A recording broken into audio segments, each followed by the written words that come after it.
Healey. Thank you, Madam Chair. Honorable members, I have submitted copies of my testimony along with a smaller memorandum on this issue for your review as well of this matter.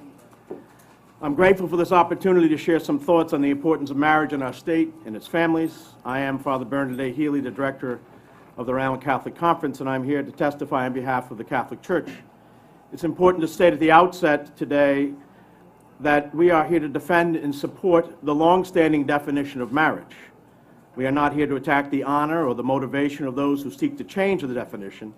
Our church teaches that hatred, persecution, prejudice, and ridicule of homosexuals is a grave sin. This is a teaching that I and many others fully support.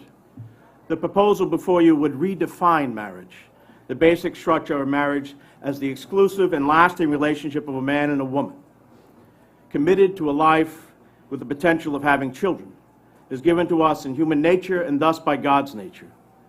Some have said that this bill would simply extend marriage to some people who have long been arbitrarily excluded from it. They're wrong. The pending bill would not expand the eligibility roster for marriage. It would radically redefine what marriage is for everybody.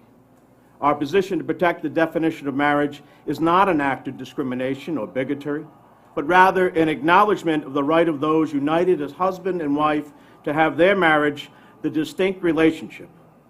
If not distinct or special, then what is marriage? This unique relationship, marriage, has its own dignity and its own purpose. It is not rooted in hatred, bigotry, a lack of compassion or understanding. Rather, it is a very clear example of love between a husband and a wife. The union of husband and wife is a distinct vocation, and using the law to alter or redefine marriage is an injustice of those who have embraced this state of life and negates the long history of benefit and the justified acknowledgement that it has received from the very beginning of history. While the right of a man and woman to marry is a revered freedom, the right to define marriage as anything other than the union between a man and a woman lacks any support in the traditions of all cultures, in the traditions of major world religions, and the annals of history. Neither the state nor religion, Catholic or otherwise, created the institution of marriage. It cannot simply be redefined beyond what we know has always been. Just as we have learned to respect the natural ecology of the state, we respect its societal ecology as well. The Catholic Church is not alone in the steadfast belief that marriage between one man and one woman is the fundamental institution of civil society. Many other faith traditions as well, as the people of no faith tradition, fully support this view. Often those who call for same-sex marriage suggest that laws are needed for the protection of social benefits. Such a view of marriage reduces it to a mere bundle of state benefits and loses sight of the deeper meaning of marriage. Many of these benefits are already provided in the recently passed legislation that created civil unions for same-sex couples. There is also, committee members, an important question of religious freedom. As you know, there is a wide variety of ministry and assistance the Church engages in through our institutions and employees, and we serve everyone who comes to us, especially the poor and marginalized, because that is what Christ showed us to do. However, the law can be used in ways that violate religious liberty, and we wish to call our concerns about that issue to your attention. Some claim that as long as religious ministers are not forced to preside over the same-sex marriages, the principle of religious freedom isn't protected. This is not true. The notion that the exercise of religious freedom is confined to the interior of churches, synagogues, temples, or mosques, or what one does on holy days, is incorrect. The freedom of religion also extends to many ministries of religious organizations and the individual conscience.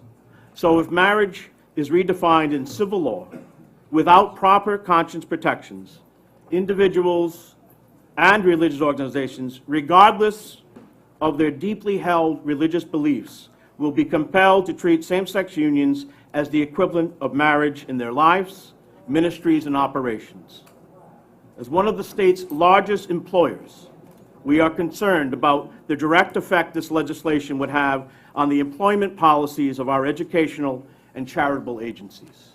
In this legislation, there is no protection in the law for a religious organization if it refuses to rent a hall, if it had to charge rent or a small stipend to an entity outside the church community.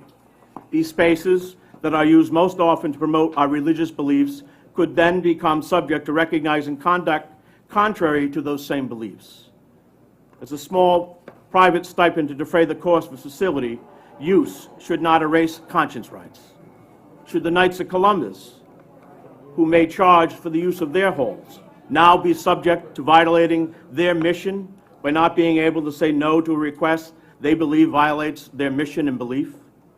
So in conclusion, the Catholic Church and her many members in Rhode Island who have reached out to you as members of the General Assembly over these last few weeks in support of marriage as a loving relationship between one man and one woman, ask you, urge you as members of this committee to oppose this bill and work rather to protect, not redefine marriage in Rhode Island. Thank you. Thank you, Father Healey. I believe Representative Lima has a question. Thank you, Madam Chair, and I will be brief. Father Healey, you kind of touched on the one part of this bill that bothers me, and that is, well, let me ask it this way.